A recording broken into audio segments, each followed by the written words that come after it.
When I was younger, there were things I liked that I worked really hard to pretend I didn't. Not because they were bad, but because they were considered girly. I'm talking about the color pink, wearing dresses, or even listening to K-pop. Basically, I avoided anything that could make people take me less seriously. So I learned to enjoy things in private and act neutral about them in public. This wasn't a behavior I came up with on my own either. I think it started early on from the stories I grew up with. Because let me tell you, Hollywood was obsessed with the trope, I'm not like other girls. For example, in the movie Mean Girls, the plastics are hyper-feminine, pink, and image-obsessed, while Katie, the main character, was different, and that was what we were supposed to strive to be. The internet taught us that not like other girls was a compliment, but that kind of begs the question, what are other girls like then? Because for the trope to work, other girls must be mean, shallow, and dramatic. I didn't just avoid being girly, I also started judging girls who were. Hi, I'm Kate. I'm 17 now, and I'm here today because I realized something kind of uncomfortable. A lot of misogyny today doesn't look like obvious old-school sexism anymore. It's not always someone saying that women are less than, but it's much more quiet than that. It's built into these small things that we think are normal, so we don't even realize it's misogyny. That's why I call them pockets of misogyny. These small spaces where sexism hides in plain sight, and it blends right into everyday life. Most of us here probably believe in gender equality, or at least I hope so. But these pockets still affect us. They shape what women feel safe being, and they shape how we end up getting treated in real life. So let me walk you through a few examples of these pockets that are meaningful to me. The first pocket is a label many of us have heard of, which is pick me. Originally, it was a useful call-out. It meant a girl who puts down other girls to look better in front of guys. But once this became a massive trend, it got used way more loosely. Sometimes it's used on a girl just for being different, or because she likes something guys also like.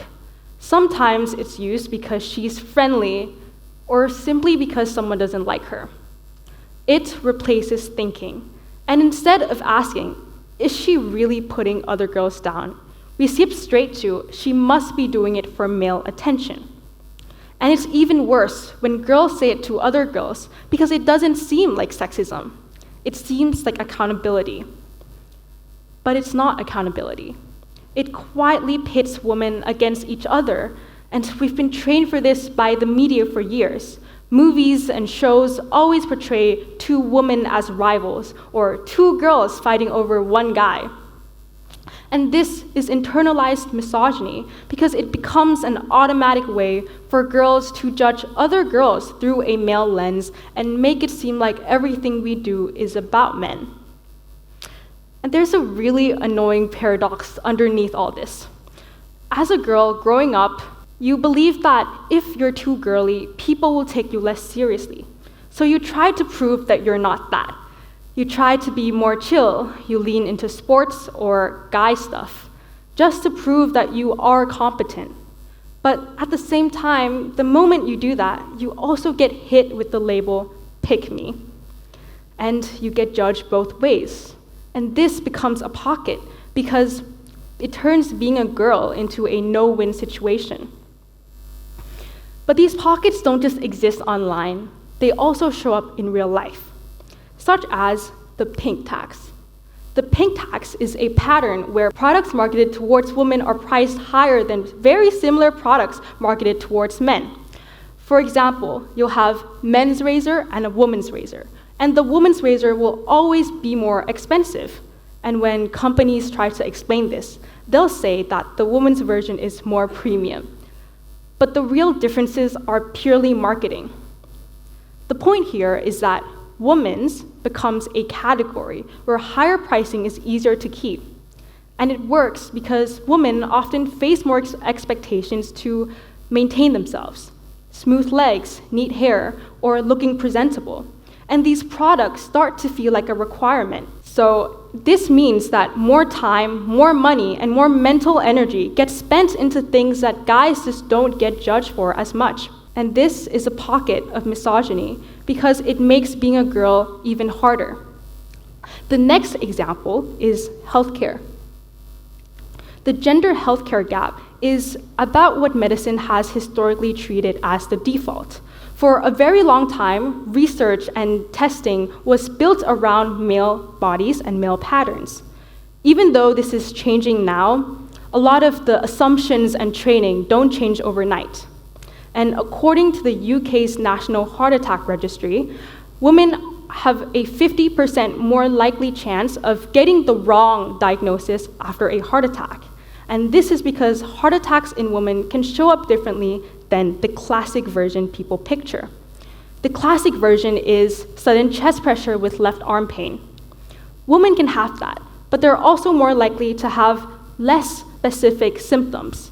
This includes nausea, jaw and back pain, or extreme fatigue.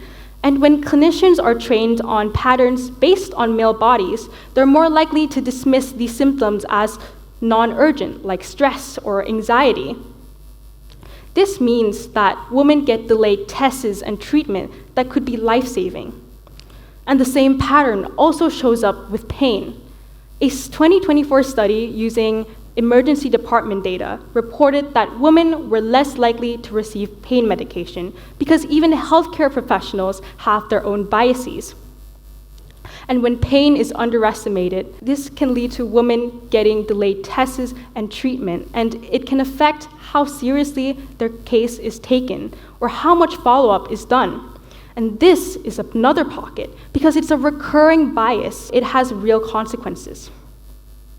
And these pockets don't just stay in one place. What starts off as a small assumption about how women should act turns into how we should talk, and what we tolerate, or what gets taken seriously in a doctor's office or a boardroom.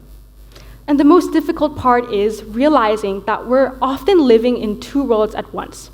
We want a world that is fair, but we're still operating within these old, uneven patterns that have been passed down to us.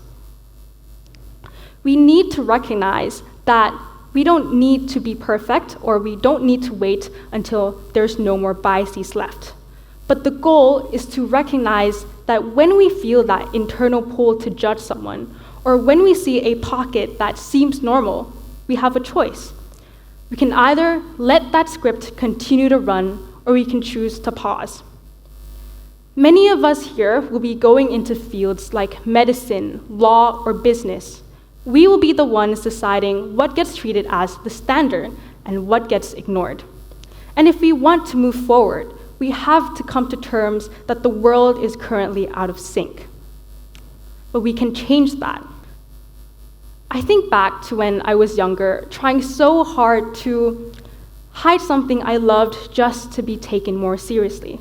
I realize now that I never had to act neutral or distance myself from the color pink, but I just had to learn to value myself and the people around me. And it's about noticing these small pockets, and instead of choosing to ignore them, we can fill them with something even better. Thank you.